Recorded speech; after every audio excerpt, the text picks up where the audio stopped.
As you may easily infer from the title, the reverse boss order category requires you to do the bosses of this video game in reverse order, starting from the last, going all the way to the first. This is actually not a real thing, because we don't have the means to do all the bosses in the exact reverse order, that is like starting with Soul of Cinder and ending up on Iudex Gundyr. But we have to do a couple of bosses out of band, namely Iudex, which is gonna be the first boss, which locks us behind his boss drop, which is the coiled sword, which is absolutely necessary to be able to travel between bonfires. And so even if we were able, which we aren't, even if we were able to skip Iudex Gundyr, we would still have to have his item in order to leave Firelink Shrine at all. And Soul of Cinder, for which we don't currently have a way of reaching him, considering his position, so we do it as soon as we can. So we come up with the fight with Iudex Gundyr, and we start off with 5 hits, then another couple of hits, all while he's still like doing his opening animation. We do another 4 hits, bringing him to a total of 11, and it's very close to his stagger, which is at the 13th hit. While he's face changing, we try to deal a little more damage with charge R2s, and we finish the fight with another 2 charge R2s.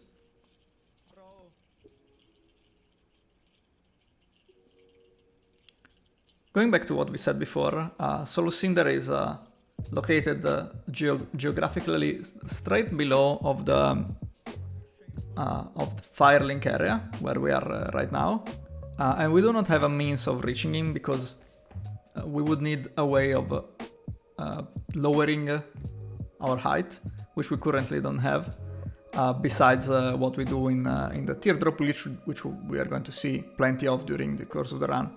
The glitch requires you to have downward sloping geometry, for example walls or arches, or to lower your height, and upwards sloping geometry in the same way to raise your height. This means that we are not able to go down that far in order to reach Cinder as a first boss, but we have to collect the 4 Cinders of the Lord before fighting him, and so we do fight him as early as we can, which is after fighting the Watchers. We have bought a knife, which we're gonna use for some fall damage cancel, and a Homeward Bone, which will be used to preserve our souls when going back to Firelink after killing Henry in a while. We're going now through the high wall of Lothric area, and we're gonna run through the area normally up until a certain point. So far we are not interested in what usually is gotten in Dark Souls 3 run, which is the gold pine resin that's found in this area. And we now approach the hard part of High Wall of Lothric, which is affectionately called the Gang.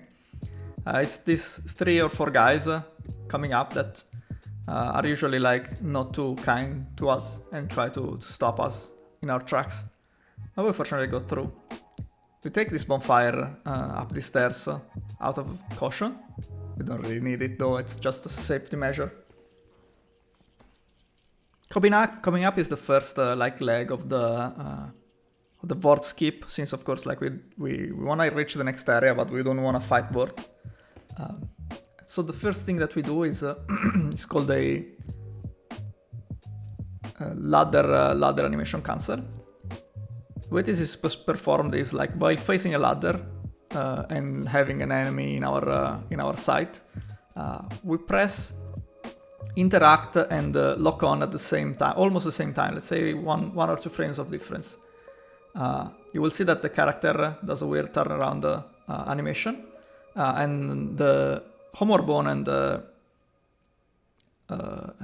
other item that we have, the Dark Sign, are grayed out. This means that the game still thinks that we are on a ladder effectively, and is not saving our stable position. Which means that once we get out of the game by quitting out, we will respawn back to the last spot where we were before, which is the ladder that we just clicked. So coming up, we go to Emma. We try to trigger the dancer fight by killing her and grabbing her items, which is one of the 2 ways in which the the dancer fight can be triggered. We need that so that once we get to doing the fight, we will have dancer already spawned. But that's coming up in quite a bit, so we will see it later. So now we go back to the ladder where we perform the first part of the glitch, and we get into this area where we will see a hollow coming out of the left side. We quit out in order to de-aggro him, and we purposely re-aggro him by going right near him. This thing that he does is not actually AI, but it's just like a response to an event. We now wait down here, try to do a parry, and try to repost him in such a way that we are like perfectly aligned with the wall. We will see why in a moment. Okay, now we are with our backs straight at the wall, and we have touched a death plane. This allows us to go into this death cam state where things stop loading. For example, like the door to the Vort fight will not have loaded, and we will be able to go through it. The game at this point thinks we are dead. We are not actually dead, of course, as you can see. But we are dead enough for the game so that we can move through the geometry, save our stable position, and still get through the game normally. But some geometry being unloaded, we can go through. Especially like this one, which is like the door just after the Vort fight. Once we go past these archways, which is where the door are, we can quit out and be ready for the next part of the run.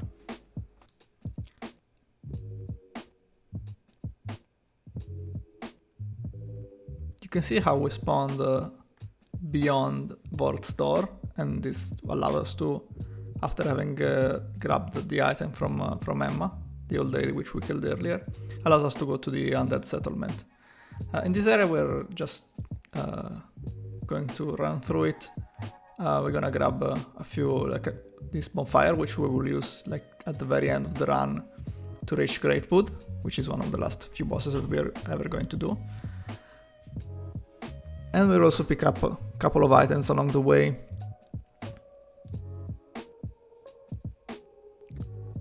In this next room, which we are entering now, we're going to pick up a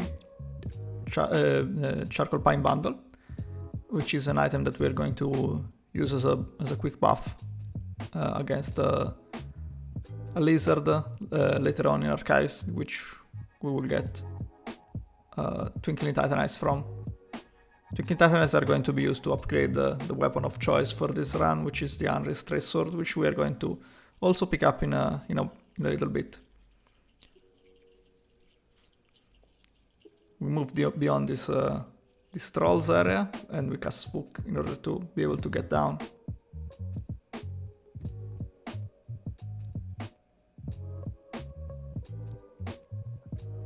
So far we haven't, save for board skip, we haven't performed many game-breaking glitches because we simply do not have the required materials, the required spells in order to do that, and nor do we have the need so far, because we still have things to do that don't require that, essentially. Up here we're going to, we've taken this route so we can go to talk to an NPC called Irina. She will be the one that's going to be able to sell us a ring that allows us to expand our attunement slots by one spot, and the fundamental, the all important Tears of Denial spell that we are going to abuse for our game breaking glitches.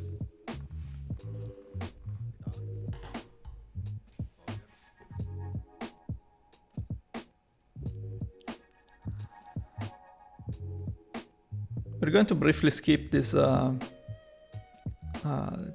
elevator. Like usually, like you in a casual playthrough, you would have to wait until the elevator comes up. You talk to the onion guy, and then you keep going. But we just do not have time for that, so we keep going this way. We pick up this ember. As you may have noticed that we picked up a couple more embers along the way so far, and those embers are not actually going to be used for their main purpose, but they're going to be used as like source of souls, because we are going to sell them, since in the next menuing spot we're going to need around 10k souls that we don't have just yet, and so we will achieve that by selling embers and other souls that we pick up along the way. This is a Road of Sacrifices area. Here we're going to go and pick up a prayer book that we will have to give to Irina in order to unlock the Tears of Denial spell, and also we will finally get our weapon for the run.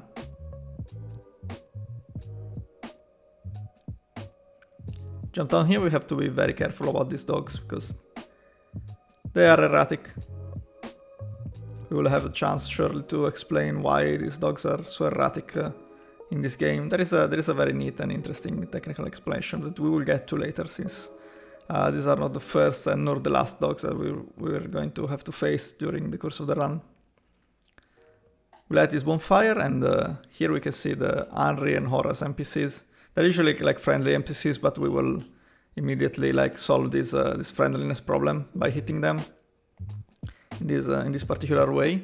We cast Spook and we throw a firebomb aimed at Henry because we want to kill Henry. We position ourselves in this nook here and wait for either Henry or Horace to come down and fall to their death. You may have to, as you've seen, insist and hit them a little bit. If you kill Henry, she dies and drops her weapon. If you kill Horace, you have to wait for Henry to like lose their motivation and spontaneously die. This is generally pretty slow though. Usually you want Henry to die first and immediately work back to Firelink. Back to Firelink, we equip immediately the Henry's straight sword, and we go and sell a 2k soul and 2 embers, and that's going to put us to 10.4k souls. Then we go in this area where we find the NPC Irina that we caught earlier. We start by hitting her, and we buy what we need, and then we hit her once more in order to kill her. It's not very polite, but it's required to go fast. She has the tower key that we need, that we would have to pay 20k souls for at the Handmaiden. So we get that from her. We equip the Saint's Ring to get an extra slot and equip Tears of Denial. As you see, we are not able to use it. Despite being not able to use it, that's not gonna stop us, because in this game there is a glitch that's called Spell Swap. Basically, the Spell Swap allows you to cast a spell with a catalyst that you are able to cast, in our case Spook, that we have ever since the start of the game, since we are of the Assassin class. And by performing like a precise sequence of keys, you can, like in the arc of like a couple of frames, I guess, it's not super clear, but it's frame perfect, you can actually like cast another spell by swapping to it, and that's what we've done here. We have thus performed our first teardrop, because like after casting Tears of Denial and rolling through and iframing through a death plane, the effect that you have is this one, which is kind of different from the death cam that we saw before. Here, basically, our character is invisible. We still have we can still locate it by using this flame that comes from the Tears of Denial spell. And the characteristic is that the gravity processing code is unavailable. This is good news because we can essentially like leverage, as I mentioned before, the slopes in order to raise or lower our height, and of course go around the map in order to reach places that would normally not be accessible. Here you've noticed that I hit onto a wall. That was on purpose because like we want to hit certain load triggers in order for later loading certain areas or pieces of geometry more generally. And we are going to use the lower part of the Farron Keep. You see the guys over there that are just before the Watchers fight. We're lowering our height here as much as possible, and we will proceed to, of course, first of all skip the Watchers fight, since we're going to go below his arena, straight up, and into the actually not into, but outside of the catacombs. We don't really have like many visual cues here, except like the clouds over there and the structure above us, which is, I mean, walls essentially. So we keep going until we see a ray of light, which is going to come up in a slight bit. Once we see that ray of light, it means that we have sort of loaded a certain part of the game, which is, the Catacombs of Carthus, like the later part rather. So we turn around immediately and try to hit another load trigger, which spawns this mob scene. At this point, you can use some various ways of aligning yourself with the geometry. I personally use the candles and the clouds in the back in order to figure out where an item that we cannot see, the Grave Warden's Ashes, is actually located. We picked it up, as you noticed for a brief moment there. We keep going, we go past this beam of light, and we walk to the left in order to load the area of the Catacombs of Carthus. And then we proceed, we keep going like by walking along the ray in order to raise our height as much as possible. We are currently above the area just before Wolnir, and here you can see the boss arena that's loading up, or at least the part before you get reported to the boss arena. After that is you can immediately see Airy Hill of the Boreal Valley.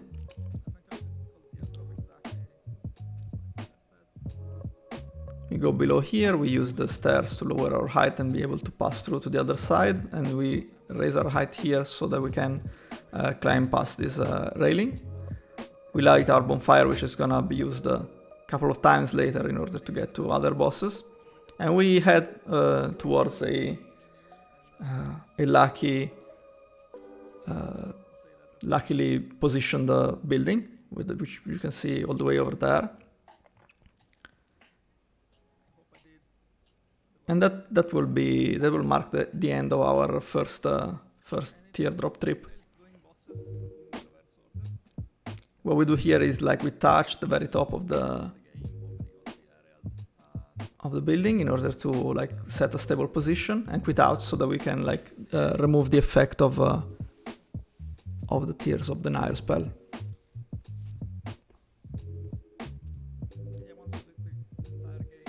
Coming up is the Profane Capital area, or rather like the jails and then the Profane Capital area. We will have to simply like this is one of the easiest parts of the run, I guess. We will have to simply avoid mobs, and we will have to perform a well-timed quit out in a slight bit, because we are about to encounter an invading NPC, which is Alva. This doesn't happen in later patches, but in 104, if you are embered, even if you are offline on Steam, you are still gonna get invaded. So you can prevent that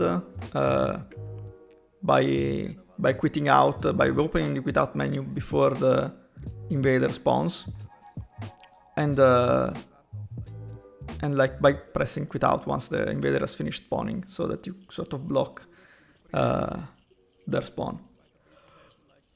The reason why this happens, like we do this in the first place, is because the quit out menu would be disabled unless we unless we open it ahead of time. So like, since we have to use it in order to quit out in a little bit, and we also have to reset the bonfire, we have to make sure that we are not running into mobs, into invasions rather. We pick up a Pale Pine Resin, which are going to use for armor, which is one of the couple of bosses that are not vulnerable to bleed. I mean, there are others, but they're at the point where you don't really need to buff anymore. So like the main utility for the pale pan resin is fighting armor. Gonna pick up that item over there, which is a soul bundle. And we're almost close to the end. We just have to avoid the next gargoyle, and then we have to light our bonfire, which is going to be used for warping back and doing a couple more trips and one boss fight. And then we head back to Firelink for our next Tears of Denial abuse, for the next teardrop glitch, which will bring us to the Untended Graves.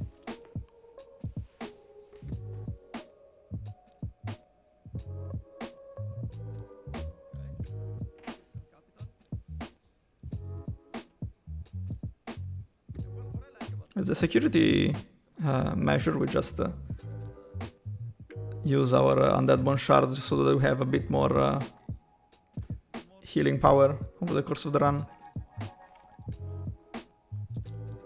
We quit out before these fog walls, because apparently like it's faster, even in real time, it's faster to just wait for them to quit out than to wait for them to dissipate.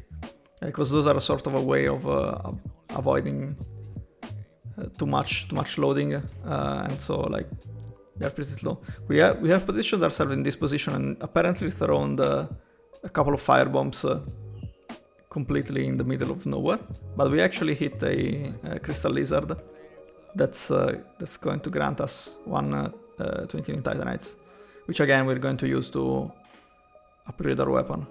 We perform a fall damage control, fall damage cancel, which means like we first of all spell swap to Tears of Denial, and then we have done a jump, which resulted in a delayed roll. And then at the very end of that animation, we can still cast an instance of the quick step special move of the knife, which grants us a few iframes. Those are like iframes that are needed to get safely past the death plane and into tears and into teardrop status. We lower our height here and we keep going towards that area. Make notice of the fact that we are like in Firelink, right? Like we know that on the bottom right you can see the arena where we fought Gandir earlier. And of course in front of us is the very start of the game. We are like going to approach it from the above. We're going to enter those mountains that you see over there. They actually like don't have a collision from the outside at least. And once we do that, we will end up again in that same area, but positioned slightly lower.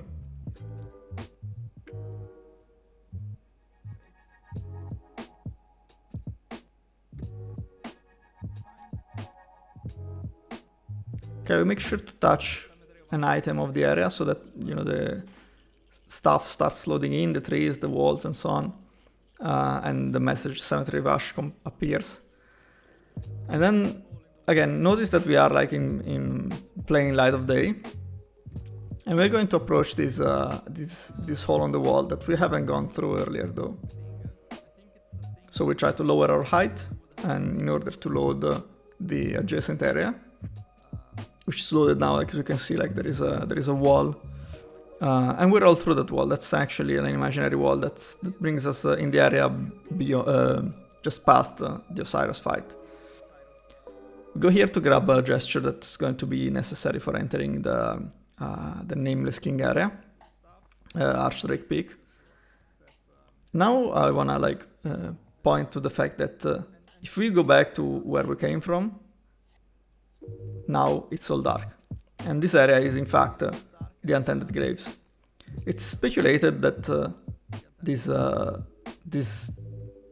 fact that this area of the Untended Graves and the area of Firelink Shrine are in the exact same spot, and just one is dark and the other is light, is a sort of a remnant of a unfinished game mechanic where you would have areas that are like normal and have then a dark counterpart. Of course, it's all speculation, but considering that Demon's Souls had a similar mechanic in the tendencies, that was probably what was on Miyazaki's team's mind. Of course, we all know that was scrapped and did not actually make it into the game. So we go back here again, in the same spot where we did the teardrop earlier, and we do the same thing. We spell swap into Tears of the Nile, and then we jump off that the tiny little rock, the tiny little brick. And at the very last possible time, we press the L2 button and cast the quick step special art. Again, we want to lower our height approximately to the same level as we did before, but we're going to take a different pathing now.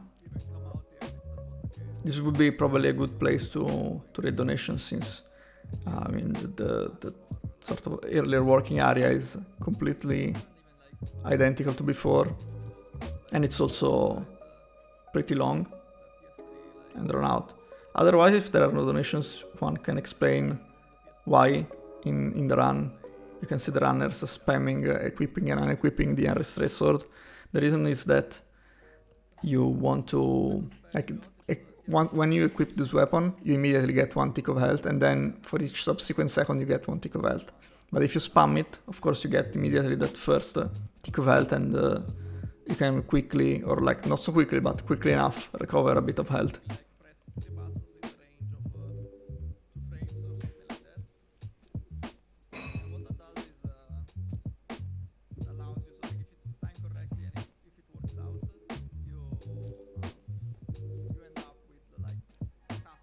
As you see, instead of going inside of the mountain, we went above it.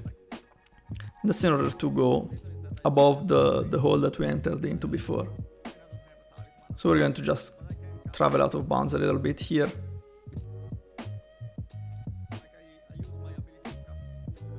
By touching this area, we start loading the area that we want to be in, which is like just past the one that we saw before, just past the intended graves, sort of in the other direction though. We go like towards those trees, and along the way we're going to hit another load trigger, which will spawn the Consumed King's Garden, the area. In fact, this is the exact area where you fight Osiris.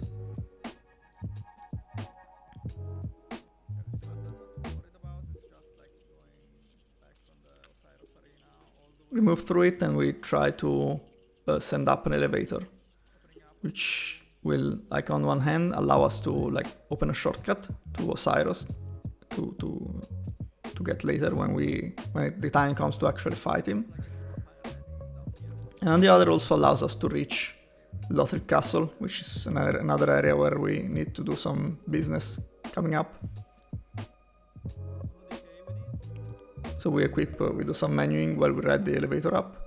This effect is quite ugly to look at, but unfortunately it's a side effect of having no gravity. And we go to the next area and just open the shortcut door that we have there.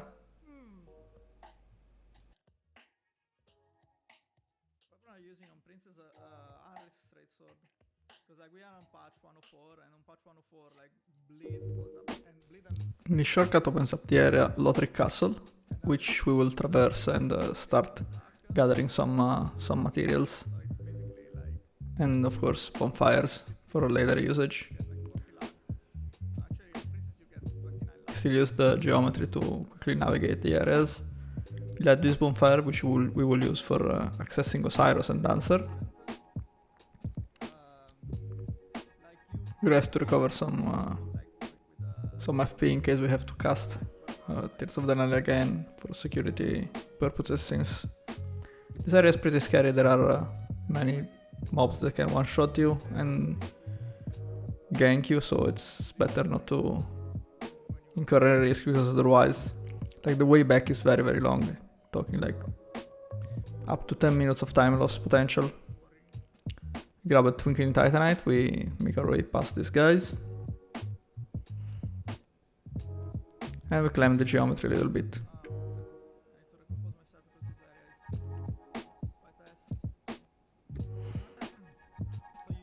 Seeing as we are like slightly raised up, we don't immediately aggro these two dragons that realize that we are present only too late for them to do any meaningful fire breathing, which is good, so we can save on health.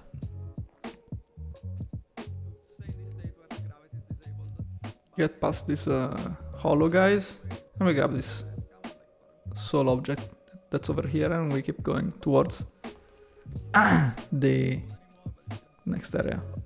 We take a safety elevator with which we can add, we can reach armor in case we die to it and have to redo it.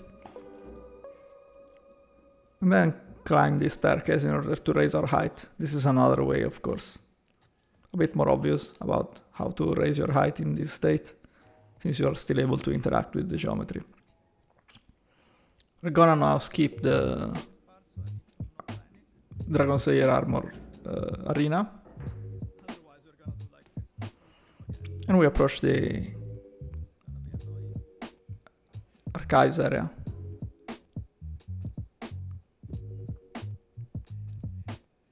Seeing as we haven't touched the ground, the door is still not loaded, and we can get right past it. And we will see that once we are past the archway, the area inside will start to load up, and the crystal sage will appear. You just chasing my way with a single hit. And you start wailing on this crystal lizard, because we want its drop, which is another twinkling titanite.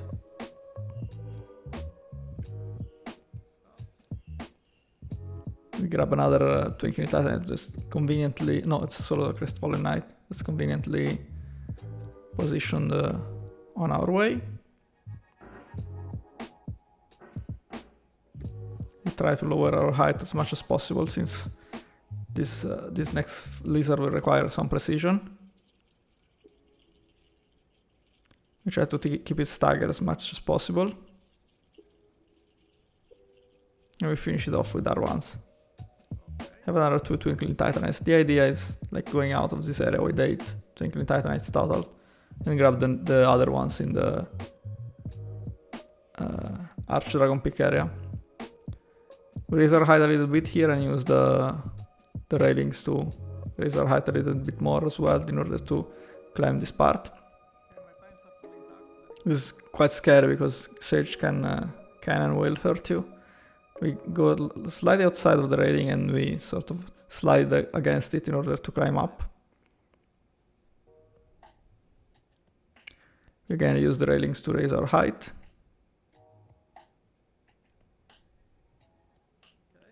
And the wall to lower it just as much as we can to be able to access this chest with the 3 twinkling titans that are inside of it. And we finally get past the railing and onto the next and final area of these archives. Make sure to lower our height, since we have to grab an item that's over there, which is very risky because these 3 guys are very, very aggressive. Notice that since we haven't still hit the proper load triggers, they are rendered just like with a lower FPS. That's not like a bug or anything, it's just like what's intended to do when something will be outside of your view. It gets updated less frequently so that it costs less processing power. That's at the base of the teleporting dogs, and we will explain it later. In the meantime, we have finished our trip through this area, so we have activated an elevator that we will use later to get to the princess, and we move to Profane Capital for the next leg of our journey. The enemies are like sprayers. There's like so many like small particles that hit you, so like it's very easy to die. Cast a spook here, and we try to align ourselves in order to fall against a specific brim of the geometry here.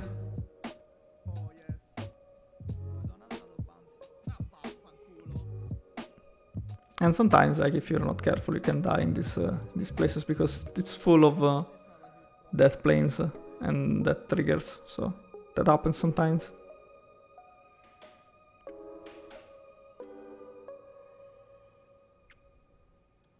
The idea is using these exact death triggers in order to enter the teardrop state. It's simpler in this case because like we have that trigger that we can just like touch without having to iframe anything, and that will immediately like put us into make the character disappear and immediately put us into teardrop mode. We raise our height again and we climb back up in order to reach, like we have to reach the spot where you would use the gesture and be teleported to Archdragon Peak.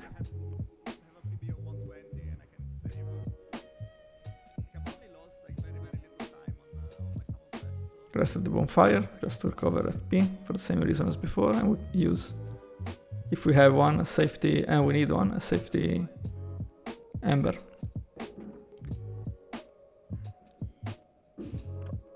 This is a like rather long walk section. Can go back to explain the effect of lower rendering frequency for out of view mods. Like, you're certainly familiar with the fact that in this game dogs teleport, and you know it's a joke that's been reoccurring for years, and it actually turns out that it's actually totally true, because the fact is that they have a very, very higher velocity compared to other mobs, and this means that when they are outside of your view, they are like, for example, behind you, they will their position will be updated 2 or 3 times a second. The thing is that with the fact that they have such high velocity, the calculations get a bit wonky and they actually get moved way past where they would be supposed to be. And this actually like simulates, for all intents and purposes, a teleport. So that's why you often see dogs just hanging out in midair and getting close to you.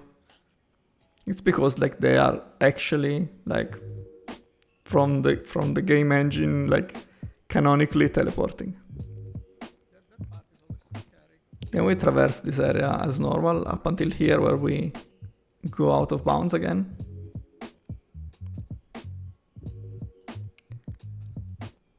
And we're just trying to make it short and not trigger the wyvern fight.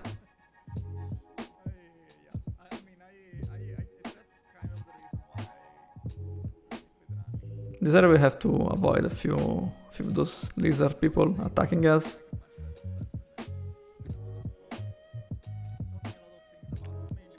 We roll this attacker here, which is like scripted, so you can like roll it preemptively. Then you sort of climb this staircase. You can now move on, and if you need to, if maybe you have missed a lizard before, you can go ahead and grab these 2 other Twinkling Titanites that you can see over here.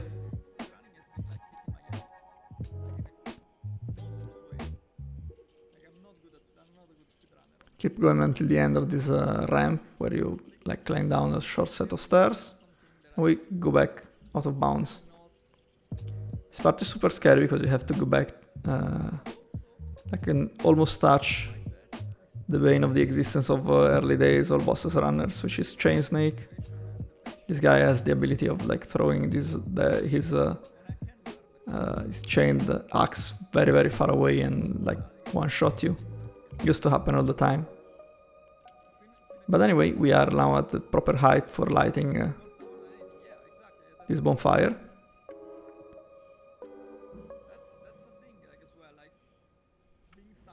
And we immediately move past it without quitting out.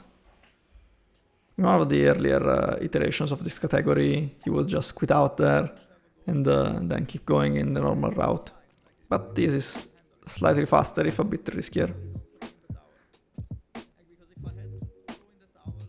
There would traditionally be a guy with a big axe over there, but we have not made him spawn because we haven't touched anything, so it doesn't aggro. In this area we can just like orient the lizard in such a way that plunges to its own death. And gives us 3 more Twinkling Titaness, and we grab that large soul of a Weary Warrior, which will give us some souls, much needed souls, in a bit. We can go out of bounds here and avoid having to roll through the fire. We raise our height here and we go back out of bounds.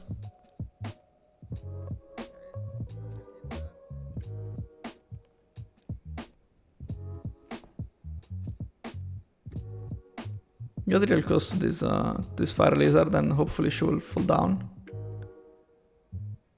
We grab our last Twinkling Titaness. Now we have enough to level our weapon to +4. And we climb this staircase where we go to the Havel Knight. That's on there. We quit out before going forward because we have to be outside of Teardrop now because we don't have any more use for the no gravity. So we now grab this item. We have to hope that Havel doesn't hit us with an instant R1 because that would be a one shot for us. And we need to just do this small travel before going to the reach in the bonfire that we want to activate in order to go and fight Nameless King later on. Not so much later on, since he's one of the first bosses that we fight.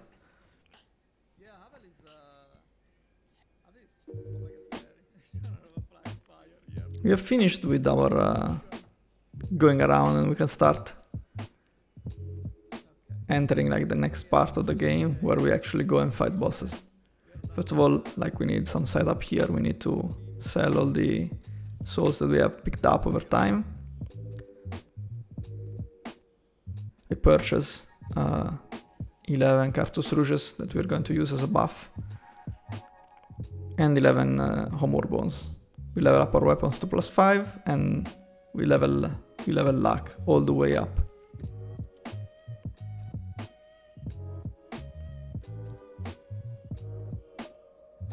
Which is like 29 levels of luck in total.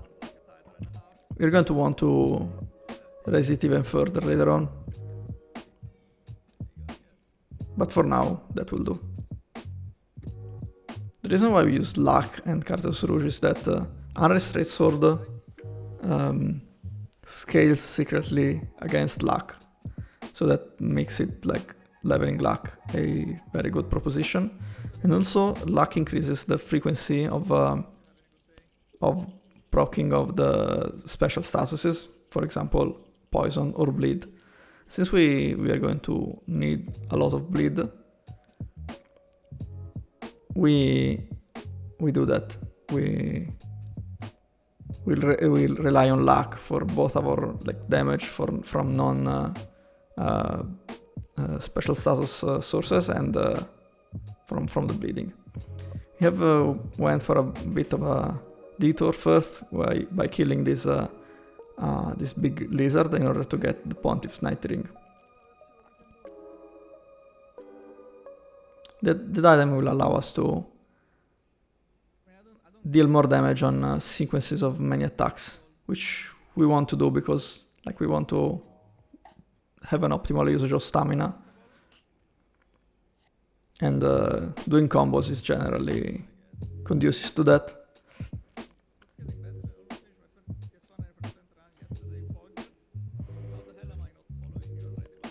We approach the Princess Arena over there. Just simply passing through these mobs. This part is completely like scripted. From here, like you sort of have to pay attention to these small knights and these big knights. But it's totally possible to just go through these without getting hit ever.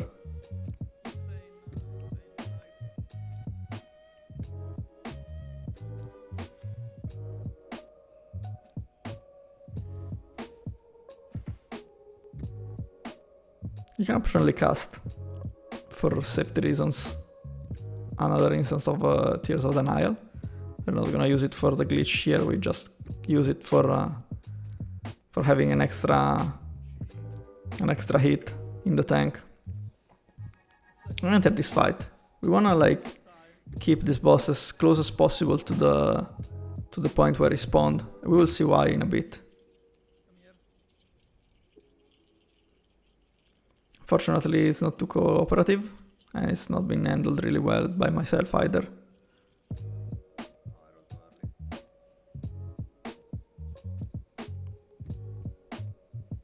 But as you see, like, the bleed damage is very high, and even the normal damage is good. So we try and position ourselves here, and he's like done a big favor to us by getting there. And the reason why we did that is so that we could do this. Like, if we finish the fight and our character is in this area, in this general area, that's all that's needed, the character to be in that area. The boss doesn't see us in phase 2, and we can like keep hitting only the younger prince. And if we do that, the fight won't progress, and the AI will not activate at all, so we can kill the boss that way.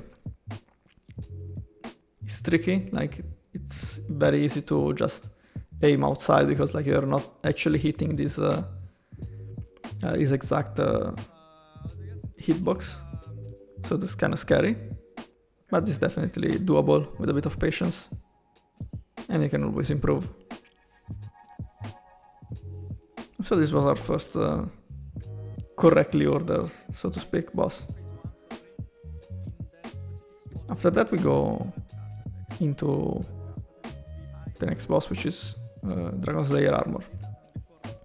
This of course already throws a wrench into our plans, because we cannot really use luck for bleeding, because the boss is vulnerable to bleeding.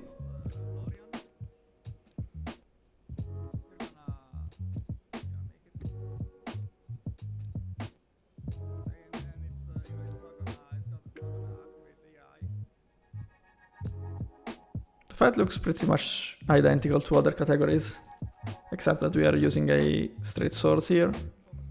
Just reach the spot, we buff, and we wanna like stay to the side of the boss so that he can do one of these two attacks, which are always almost always strafable. Like in this case, he did the attack, but he did it in the other direction, and it was not strafable in that moment. Sometimes this boss can be very, very uncooperative, and in this specific run we will see a very, very poor fight. But anyway, after a few hits, the boss phase transitions. And when that happens, means that we are close to the stagger point, and we want to make sure to count our hits and make sure that that we can like deal as much damage as possible during those, and then we sort of deal with whatever comes afterwards. Since we have many souls, an option here is to actually consume them and get a bit more health and a bit more luck in order to have a more relaxing fight afterwards. Since we are coming up to probably the hardest bosses in the run, which is Champion. This Champion boss is not so terribly hard in and of itself, it just requires very, very precise sequence of attacks and being very mindful of the stamina.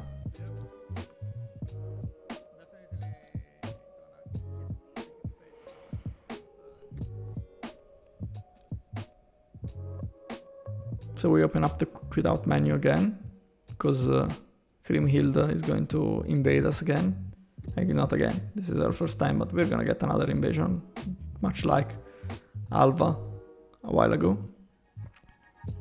So again, we quit out when best suits us in order to not have the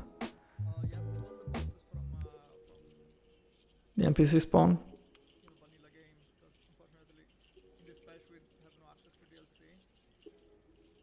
So we enter the arena. Again, optionally, if you want, you can cast Tears of the Nile.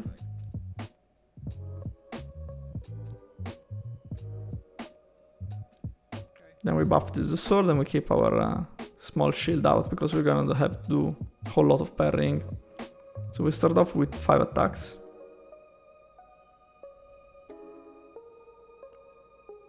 In order to, unfortunately, since we have made those while he was down, it already sent him into phase 2, so we have to behave a little differently. Because otherwise we would be able to exploit the fact that he's about to stagger there and do like 5 hits while he's on stagger.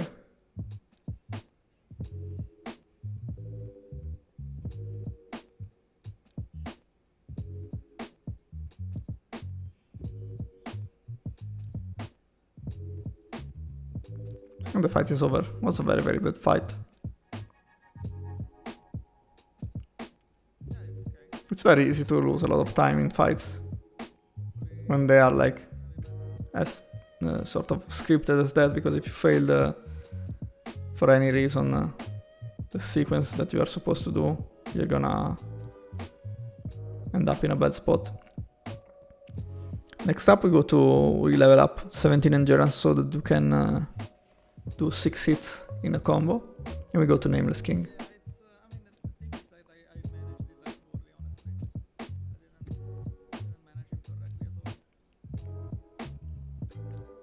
Given the moveset of the straight sword, it's not super easy to hit the boss in phase 1.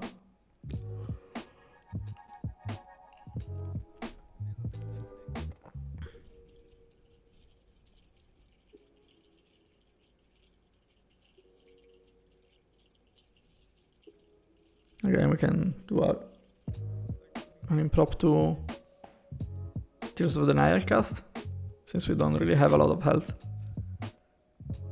And we can get a lot of damage onto us if we get hit.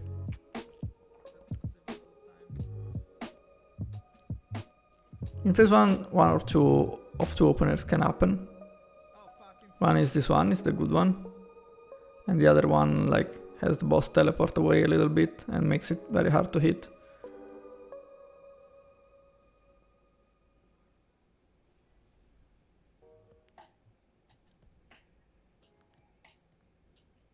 The fight really goes on like a regular fight. There is nothing peculiar about this fight.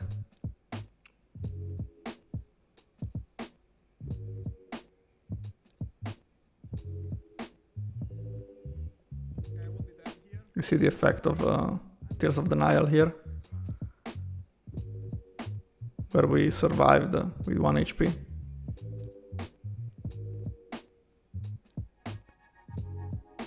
I'm gonna try to like figure out positioning in such a way that you can hit the head of the Kindred of the Storm as much as you can, but it's not easy. We can finish it off with the riposte, since like it does like a disproportionate amount of damage. Sometimes it may be warranted to buff again at the start of this fight, since it's gonna be rather long. It's gonna take a few stamina bars worth of hits. And unfortunately, depending on the moves, you can only ever fit a hit or two in between his attacks. But luckily at some point he will stagger.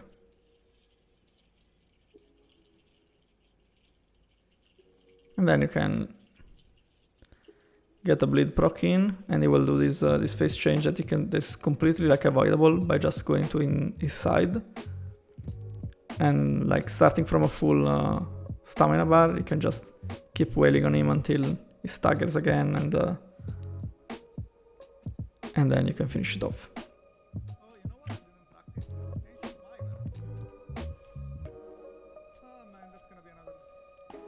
Next boss is Ancient Wyvern, which is a prerequisite usually for reaching Nameless King. We fight it like normally the way we would fight it is just go through the entire area of this of this sub area of this of the Ash the Dragon Peak, and then you reach a ladder and you plunge on top of the Wyvern's head. But we haven't triggered the Wyverns yet, and plus we have a way from the old bosses category to kill the Wyvern pretty easily.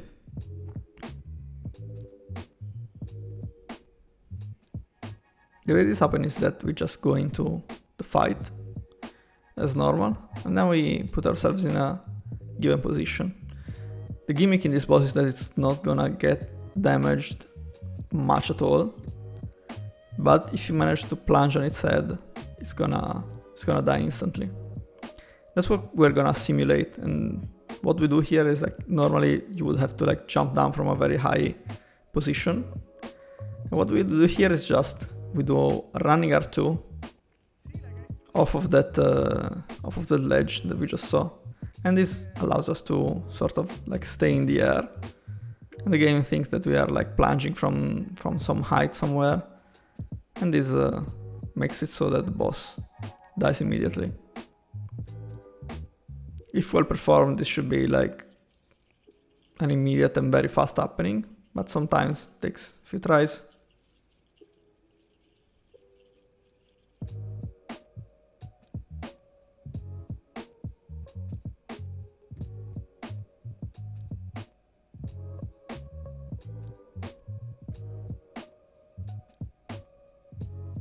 This is what it looks like. Once we're done here, we just go immediately, throw ourselves down the same spot where we were before, in order to go and grab this item that's interesting but not super useful, which is the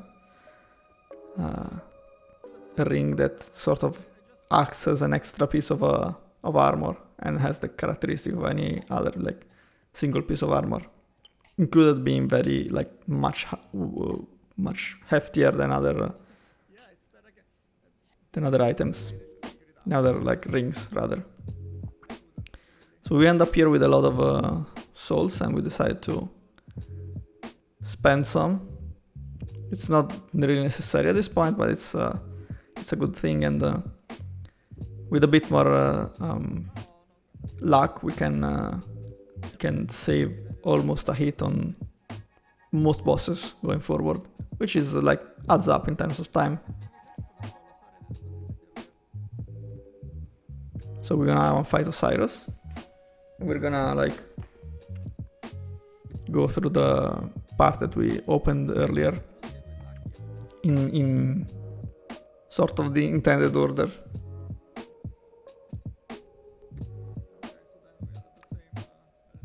So we go through this shortcut, and we simply find a spot to cast a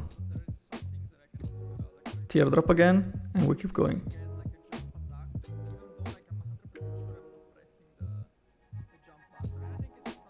It can happen that the troll follows you here.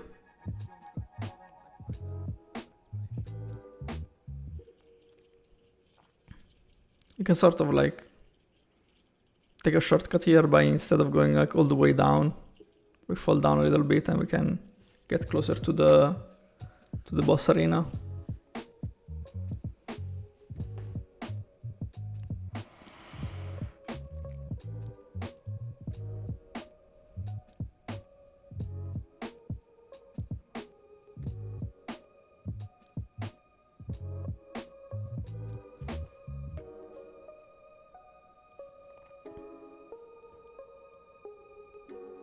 We get up, we go through this guy, which is very easy to strafe.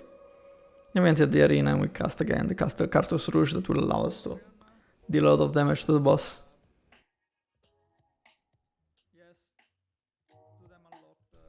This boss fight happens over 2 phases, each with its own like distinctive moveset.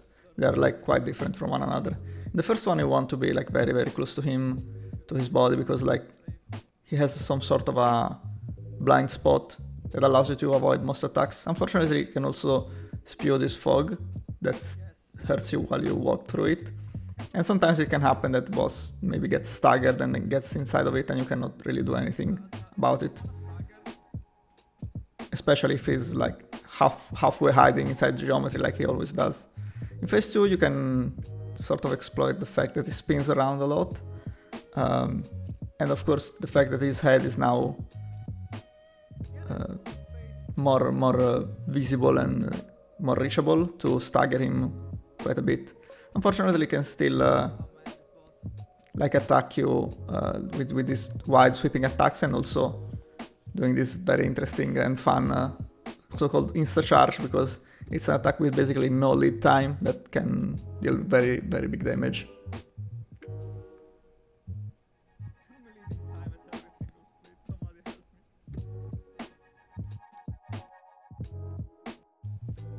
Next up, this is the dancer fight. If you remember earlier in the run, we triggered the fight by killing Emma and having the boss spawn. This means that now the boss is stationary in this area. Since we're not like traversing any load triggers, we can just go in and do attacks and its AI will not be activated. There is something interesting that we can do in this boss fight that usually is not seen that much. If you hit Dancer on the head a few times, she will stagger and will be able to be reposted with a very, very cool repost animation.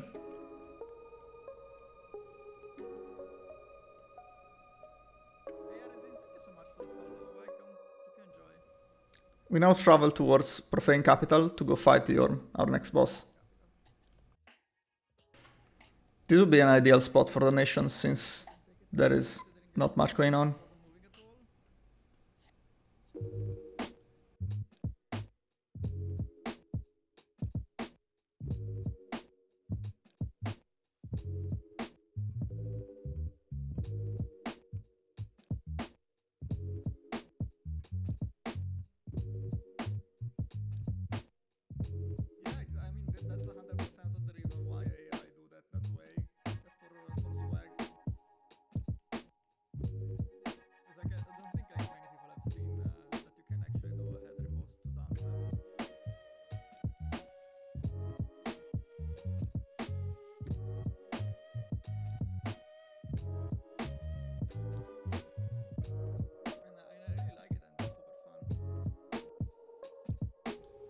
That's a super rare occurrence, but we're actually gonna fight this boss legitimately like the developers intended. It's one of the very few cases in this entire run. We just equip the Storm Ruler and try to bait his downward slam in order to hit him with the Storm Ruler special attack. In front of his left knee is a good spot for baiting that attack, because he will usually either do a stomp, which is the slowest option, or a downward slam, which allows you to just go out of the way and attack without being interrupted. Unfortunately, in this fight we will see a couple of very bad occurrences of whiffing, and that can happen when the player is on a slope on some of those items on the ground. This is probably not an intended dynamic, but it's just like a side effect of how slopes and surfaces work in this game. But it's very unfortunate, it loses a lot of time. In like other categories where you have less HP available, that can usually result in the death of the run altogether.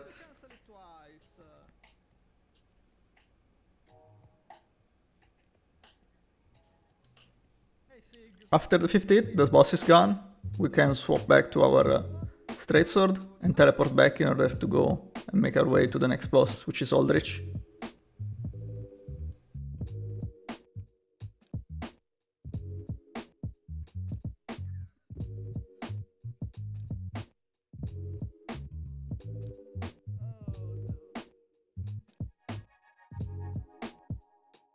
Because I hit him with the sword, but I got my damage cancelled. We set up another spell swap in order to do another teardrop glitch.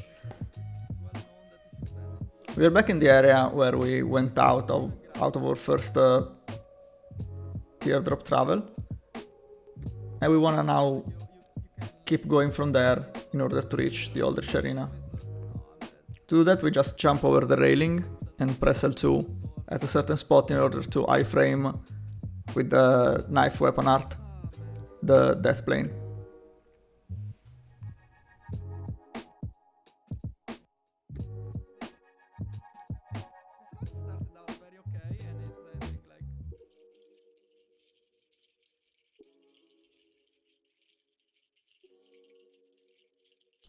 This will be the last leg of the Eerie Hill of the Boreal Valley area, just right before reaching the Distant Manor bonfire.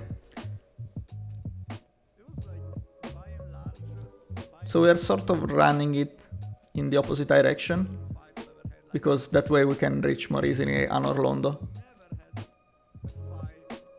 Normally in a game you would be coming in the opposite direction in this spot.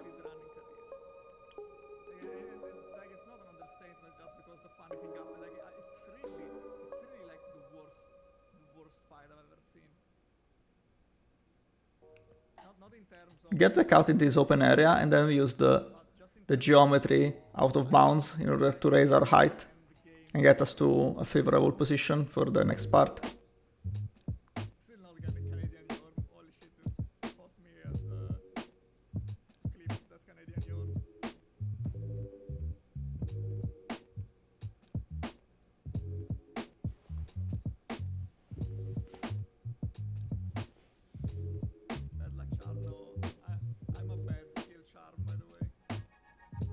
We sort of use these bricks in order to determine our ideal height for this next part, where we will have to essentially climb the part that's past the Pontiff's Arena.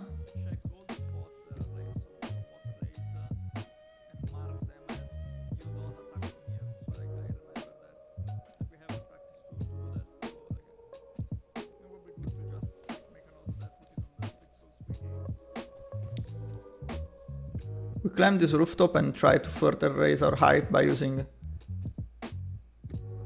these geometry elements as much as possible. Once we have that, we can just keep climbing these rooftops again. Go past these knights. These knights are quite scary because they can deal a lot of damage in this state. And also you need a lot of, you need to have your teardrop active for this next climb, since we are going to walk straight through a death plane. You see now my health will go down to basically 1 HP.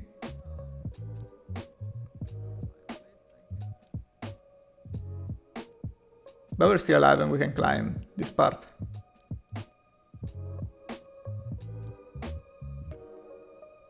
This is basically the Anor Londo elevator that's already like in the top position. We get past and we light the bonfire, which we're gonna use for our next boss, which is of course Pontiff after Aldrich.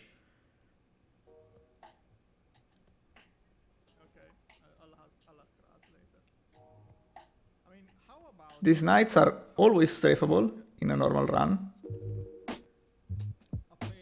except that attack that you just saw.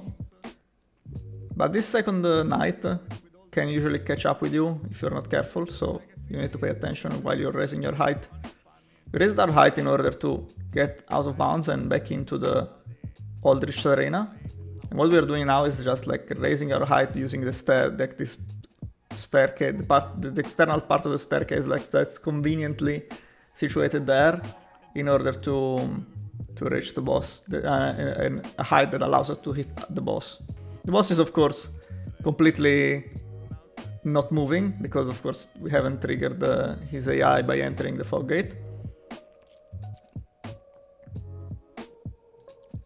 So we kill it this way. We have to make sure to teleport at the earliest possible moment, because since this is the second boss between Aldrich and Yorm that we fight, we wouldn't like naturally by the game teleported in front of Dancer's Arena, and we don't want to do that because of course that's slow and we already dealt with Dancer.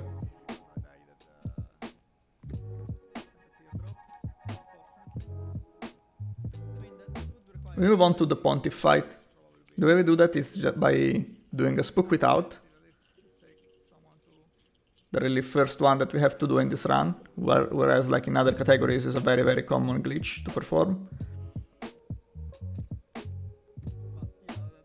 but it allows us to get very quickly down to the area with the knights that where we passed earlier on.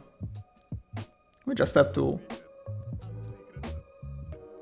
do the area in the opposite direction.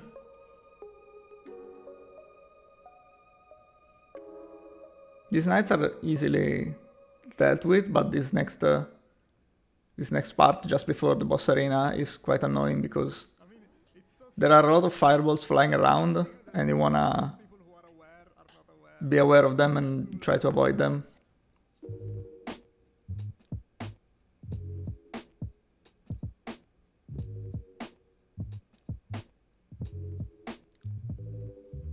Rolling them from sound is not really easy. But anyway, we get into Pontiff's Arena, we use this elevator to lower the height a little bit, we drink because we are going to get a fair amount of fall damage otherwise. And we start hitting the boss. We want to make sure that at the 8th hit we don't keep waiting on him because he will move very very far away from the sword. And that's it. This boss has the same characteristic that since he's not it's not being triggered by touching his fog wall, his AI doesn't start at all, so we can just hit him like that. We teleport back to the previous Hill of the Burial Valley bonfire in order to do another teardrop that will lead us to a different direction.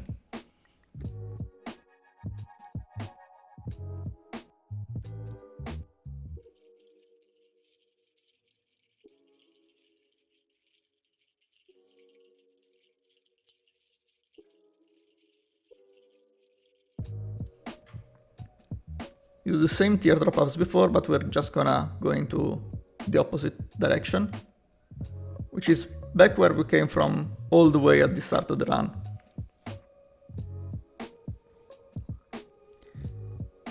We're gonna rely on the beam of light that you can maybe remember from the first teardrop in order to guide ourselves back down and into Volnir's arena, since that's the boss that we are dealing with next. We just walk in the same direction of the beam, lower our height here, and then regularly enter the Catacomb of Carthus area. We quit out here since we do not need a teardrop anymore for this part.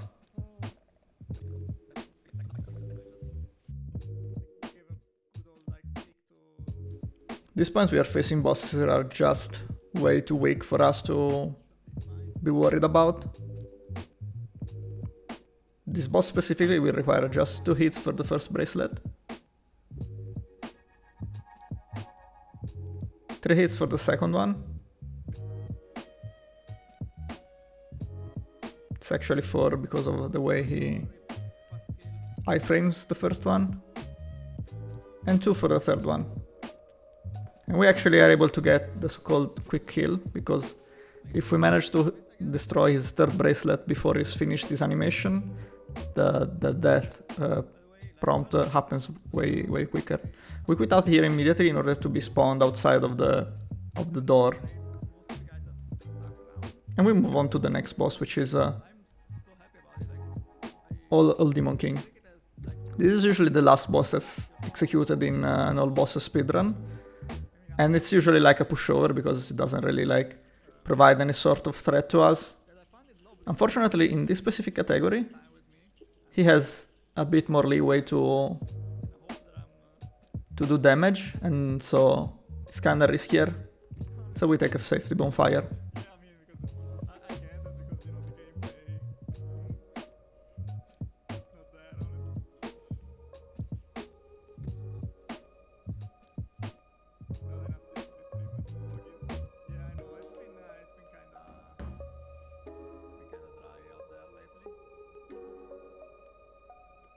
Crossing this area could also be a good spot for donations since it's rather long.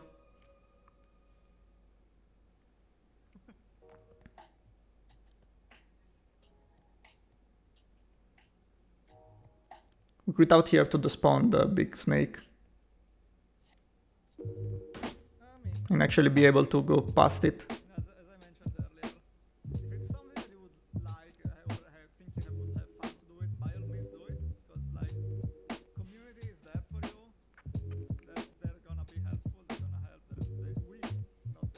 This boss is not actually vulnerable to bleeding, so we have to use the next best thing that we have, which is pale pine resin, to increase a bit our damage.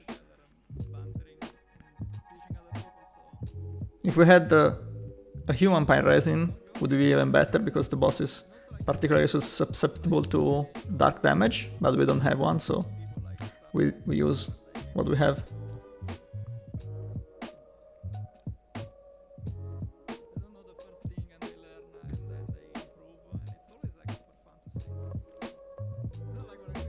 This boss staggers in 8 hits, and the ideal is to make it so that the 8th hit is the first one of a full combo, so that we can deal a lot of damage all in one go. Unfortunately, in this fight we were staggered out of it by him.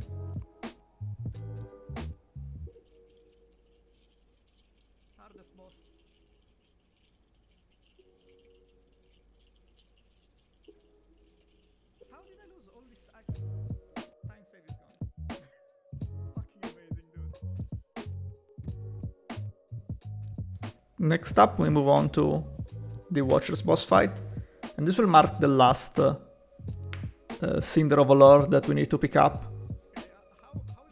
The other 3 being Yorm, Aldrich, and Princess. This is a fight that in shorter categories like any percent glitchless is insanely difficult. And it's often, more often than not, a showstopper that kills most runs. But in this case, as we will see, we're not really concerned at all. Each phase needs a grand total of 6 hits to go down.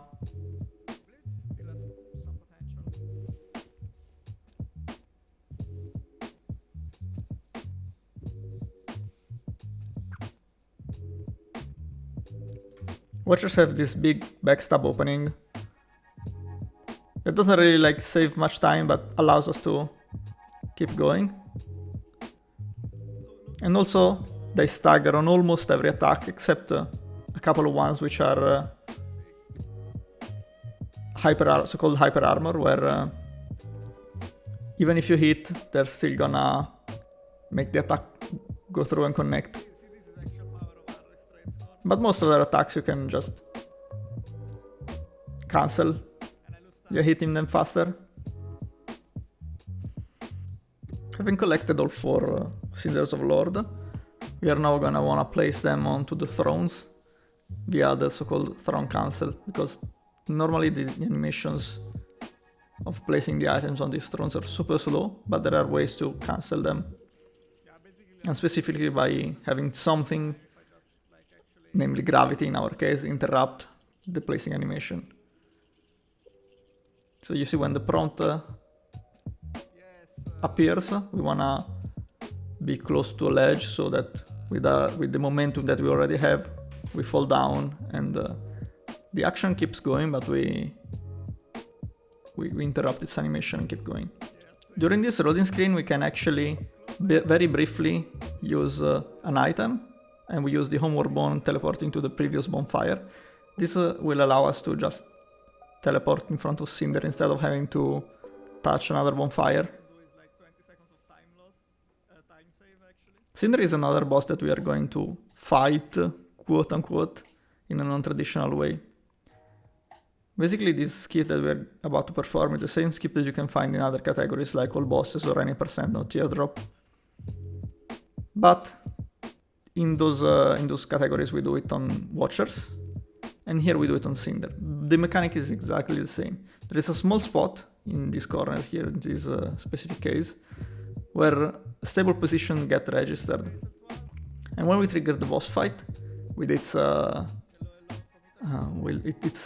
fog wall will appear, but we will still be inside of the arena, and again we don't go through the fog wall.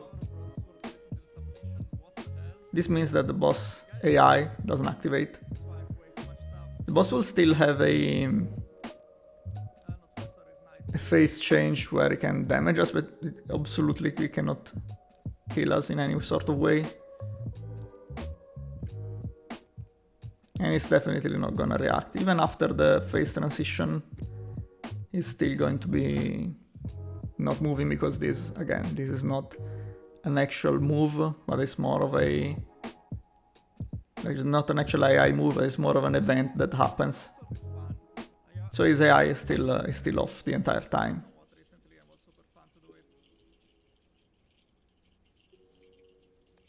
And with this we finished Cinder. This was the very first moment that we were able to do him. We now have to make sure not to go to New Game Plus, since we still have a lot to do. After the boss fight we level up a little bit more. This should be able to save one hit on each of the next few bosses, which is not a lot, of course, and it's probably well compensated by the time it takes to level up. But still, it's probably sort of neutral in a way. Our next boss is Deacons, and we go right all the way back to the first teardrop spot that we used, and we sort of do the same travel. So this is another good spot for donations, as we repeat something that we've already done before.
Once we get back here, the path diverges from the previous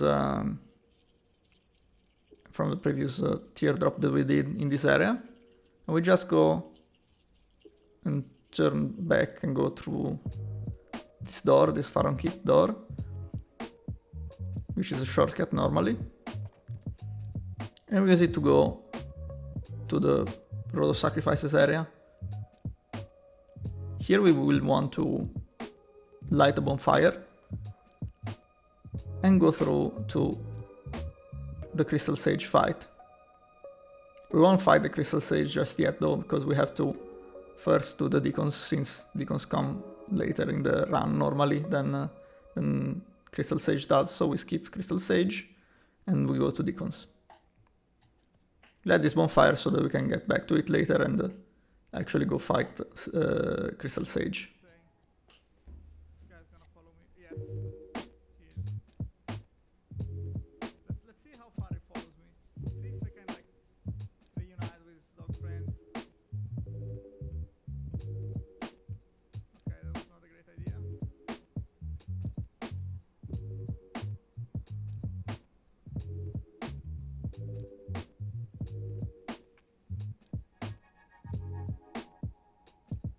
The Crystal Sage arena is very full of slopes, and we can exploit this specific one to just get past the arena and keep going without fighting the boss at all for now, despite him being actually activated, as you can see from the bar below. This is a glitch that's possible to do even in other categories by just doing a bit of parkour around that specific area that we just passed through. But we don't really do it because basically the only category where that's applicable is any percent no teardrop. That category already like skips both Crystal Sage and Deacons by using the doll skip.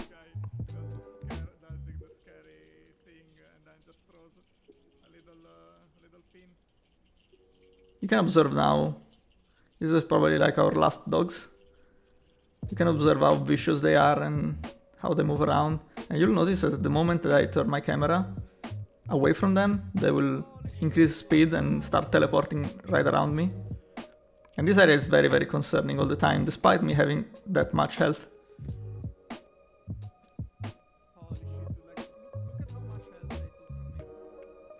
We slot into the geometry here, you cannot really see what's happening because, you know, like what you see is not exactly what you get here.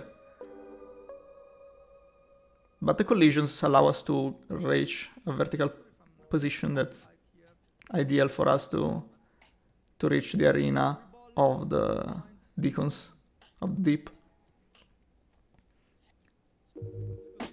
We go in the general direction of that beautiful sunset. And we keep this wall to our right. And we keep going until we collide with something and we spawn the entire area of the Cathedral of the Deep. We then like lower our height by using these stairs.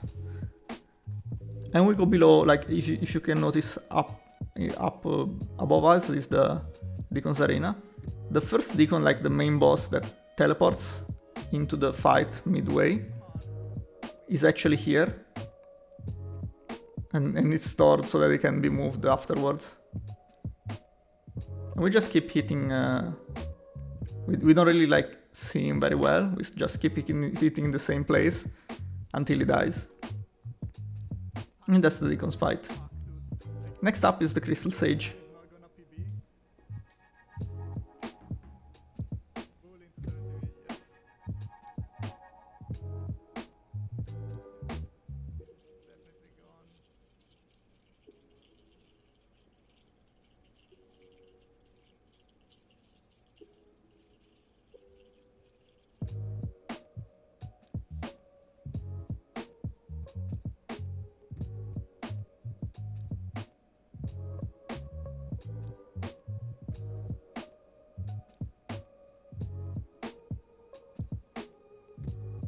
Use a Cartus Rouge to save exactly one hit.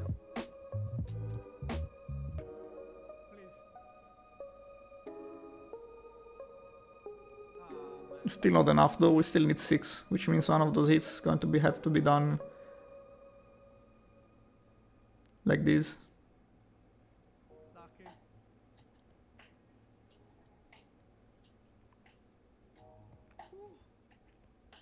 You now teleport to the Undead Settlement, the bonfire that will lead all the way at the beginning of the run, and go do the second to last boss, which is Greatwood.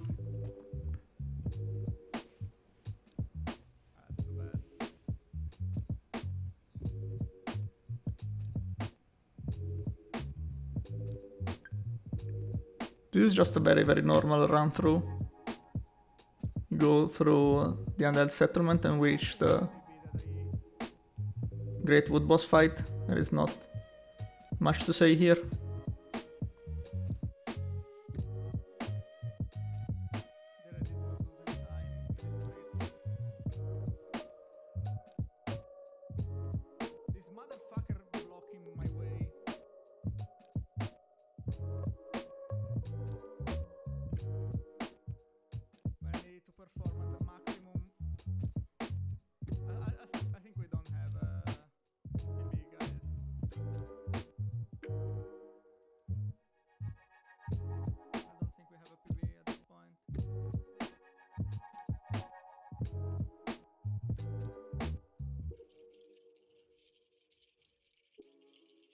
Welcome back. We are nearing the end of the run, which is probably not gonna PB.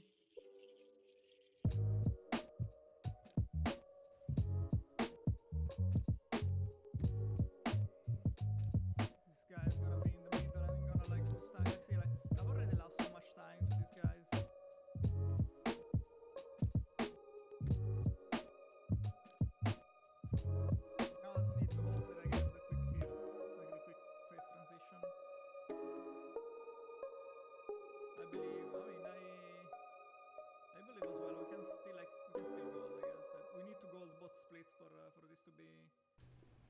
boss fight at this point is nothing really remarkable. We just hit the sacks of the boss.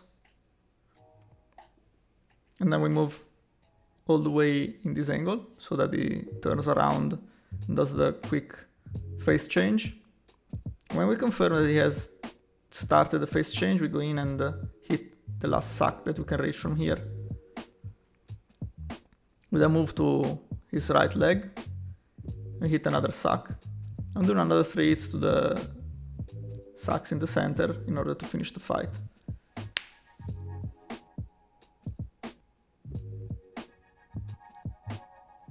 Attention guys.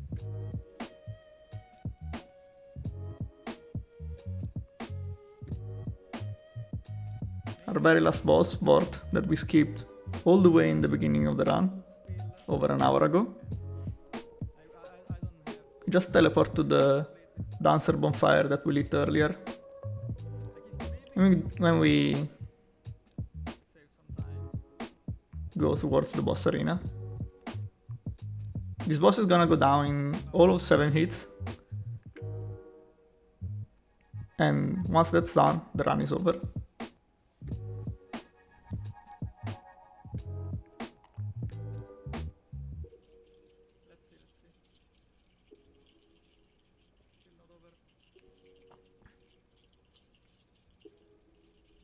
We do 1 hit, then recharge stamina and do 6 hits.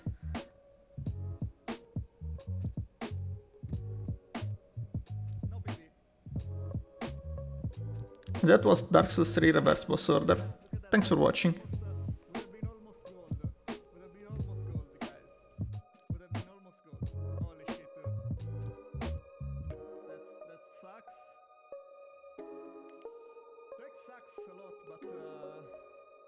Let's actually like look into the run. Like this is actually what happened during the run. This is like 9 minutes of accumulated time loss.